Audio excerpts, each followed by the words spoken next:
Nació el 24 de agosto en Ixelles, municipio al sur de la ciudad de Bruselas, Bélgica.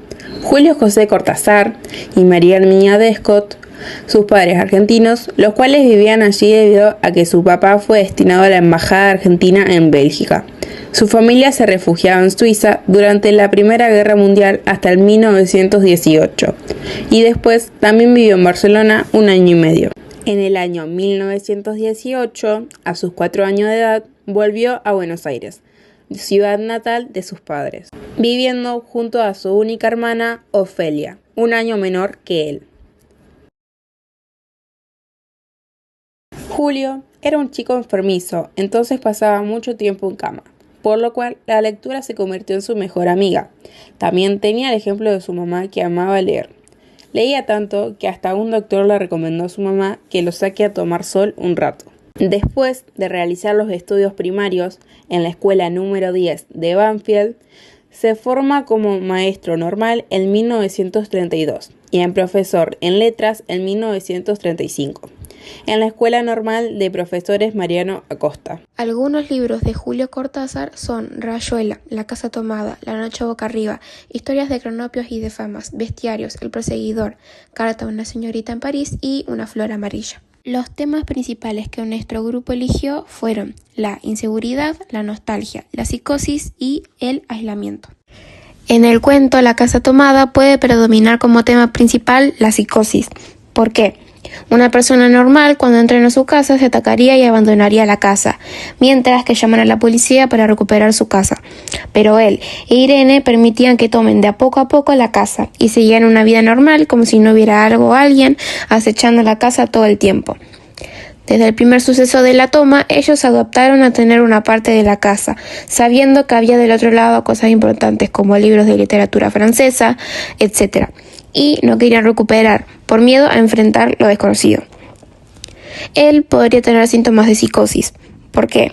En el principio del cuento se menciona cómo muere María Esther, la futura prometida del protagonista. Esto pudo generar síntomas psicóticos como delirios u alucinaciones como reacción a la pérdida de su futura esposa, lo que le dio este estado psicótico. Él no menciona las voces o alucinaciones, pero explica la toma de manera distorsionada. El sonido era sordo, como colocarse de sillas sobre la alfombra o una conversación ahogada. Los ruidos se oían más fuertes, pero siempre sordos. Pero él y Irene no sabían qué es el ruido exactamente. En realidad, la muerte de María Esther dejó una marca fuerte en el protagonista, a lo que lo llevó a tener alucinaciones y escuchar voces irreales. Los ruidos provenían de la mente de él, y él mismo se acorralaba en la casa y arrastraba a Irene en su estado psicótico. Nostalgia. En La casa tomada, la nostalgia se manifiesta en la relación de Irene y su hermano con la casa, que en ello simboliza el pasado y la seguridad. A lo largo del cuento, una presencia desconocida irrumpe en la tranquilidad, y los recuerdos de la infancia y de la vida familiar que solían vivir contrastan con el miedo y la pérdida.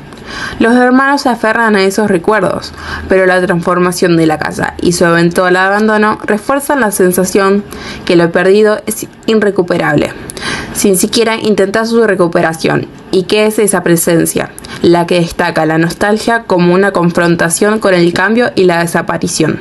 Uno de los temas principales del cuento es la inseguridad. Inseguridad y miedo a lo desconocido. Cuando Irene y su hermano comienzan a escuchar ruidos extraños en algunos lugares de la casa, ninguno investiga. Al contrario, se alejan de esos lugares. Esta inseguridad se puede reflejar en nuestra vida diaria también, porque varias veces preferimos evadir una situación antes que enfrentarla. Inseguridad en el sentido de pertenencias. Se muestra cuando ellos no tienen más accesos a cierta parte del hogar. Su casa se estaba reduciendo. Es una inseguridad tanto material como sentimental. Perdés cosas materiales que pueden tener un significado importante. Inseguridad social. Se puede ver que hay este tipo de inseguridad porque alguien no se apodera de la parte de una casa de otra persona así de la nada. Varios comparan este cuento con la época peronista. La historia fue escrita en 1946 y publicada en 1947, y Juan Domingo Perón fue elegido presidente en 1946, quien aplicó políticas de industrialización, derechos laborales y justicia social. Suelen compararlo porque Perón cambió lo que era la élite tradicional argentina, que vendrían a ser los grupos de poder. Cada parte del cuento tiene una representación. La casa representaría la élite, Los protagonistas representarían a este tipo de gente de ese momento que tuvieron que adaptarse a los cambios. Lo que invade la casa representa el peronismo.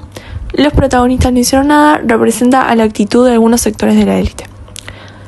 Inseguridad en el lector. Cortázar nunca aclara qué invade la casa. Esto hace que genere una sensación para el lector de no saber qué fue realmente, si es algo sobrenatural, una persona o si es simplemente la imaginación de los protagonistas.